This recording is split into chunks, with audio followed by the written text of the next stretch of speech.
Welcome back, Rehab and Revivers. Dr. Preston Nguyen here, coming right back at you with some more tips and tricks on how to heal smarter and not harder.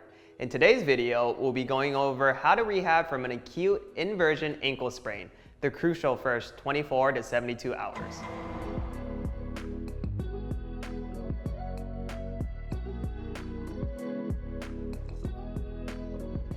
So, you've just rolled, twisted, or possibly sprained your ankle. If you're having a difficult time differentiating between an ankle sprain, which is a tear of the ligaments, or an ankle fracture, which is a break in the bones, as a general guideline, we should be following the Ottawa ankle rules. The lower part of your leg consists of two main bones. On the inside or the medial portion, you have your tibia, and on the outside or lateral portion, you have your fibula.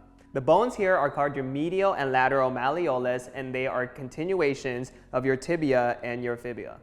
For the Ottawa ankle rules, what you're going to do is palpate or feel along the bottom portion of each bone towards the malleolus to ensure that there is no tenderness. If there is tenderness when you touch it and you are unable to initially weight bear or take 4 steps following the injury, then an X-ray is recommended to rule out ankle fractures. In the meantime, here are 3 things you can do to start the rehabilitation process. The first thing is to actually reduce inflammation. I like using a combination of rest, ice, compression, and elevation. Some doctors may recommend ibuprofen for 3 days. Some may also recommend taking all natural anti-inflammatories such as a concentrated tart cherry juice extract before you sleep. Studies have shown that cherry juice concentrate has natural anti-inflammatory processes and contains melatonin to help you sleep better at night when your body does the most healing. Find what works best for you to help keep the swelling down.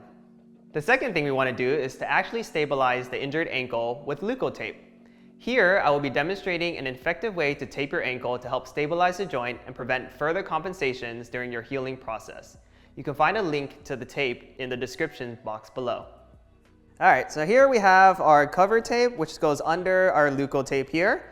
For the sake of time, I've went ahead and pre-cut 3 strips that we're going to use so that I can demonstrate how to use them. Essentially, you're always going to start on your medial malleolus, and you always want to have a slight dorsiflexion or ankle coming forward. And so we'll start on the inside here. We're going to measure 1 strip from here under your foot and around to the lateral malleolus.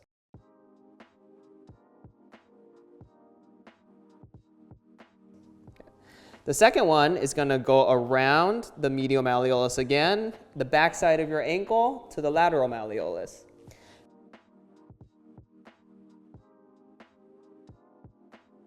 The last one is actually going to go again from the inside malleolus up and around, and you're going to kind of curve it at an angle to follow your ATFL ligament here.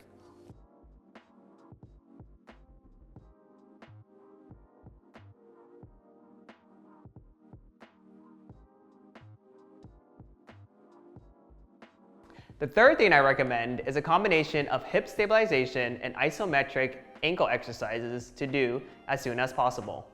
Obviously, if your ankle hurts too much to even move in a non-weight-bearing position, then I would refrain from performing these exercises until the pain and swelling subside. So my leg is resting and it's elevated. I would actually suggest doing your exercises after you tape it for a little bit more stability. But the heel dig is essentially, you're just gonna bend your injured foot. You're going to plant that heel into the table, and then you're going to pull it back towards your bottom and down like a J. Okay, and all this is going to do is activate this hamstring to help stabilize this hip. Okay. Here you'll just want to hold between 30 seconds to a minute 3 times.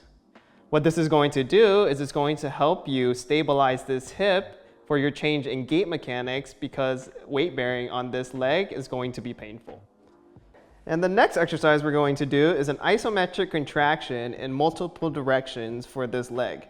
For resistance, you can just use the other leg, and all you're gonna do is push this one into this one and hold. We're gonna do this in 4 directions, which is up, down, in, and out. So we'll start with in, and you're just gonna push it into the other foot and you'll hold. 30 seconds to a minute. Then you're going to use the heel, push this foot up and against this one. Hold for another 30 seconds to a minute. This one might be a little difficult, but you're going to try to get the outside here, and then you'll push this foot out that way towards your opposite foot and hold. Okay. And the last one we're going to do is this one under the injured foot, and we're just going to push down into it and hold.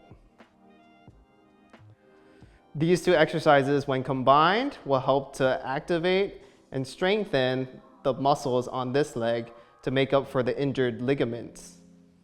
And there you have it. To recap, the most important thing you can do following an acute ankle sprain is, if necessary, schedule an X-ray to rule out fractures. Then focus on reducing inflammation. Use tape to stabilize the ankle joints, and perform isometric holds for the hip and ankle in various directions to improve stability. Again, I'm Dr. Preston Nguyen, and at Rehab and Revive, we heal smarter, not harder.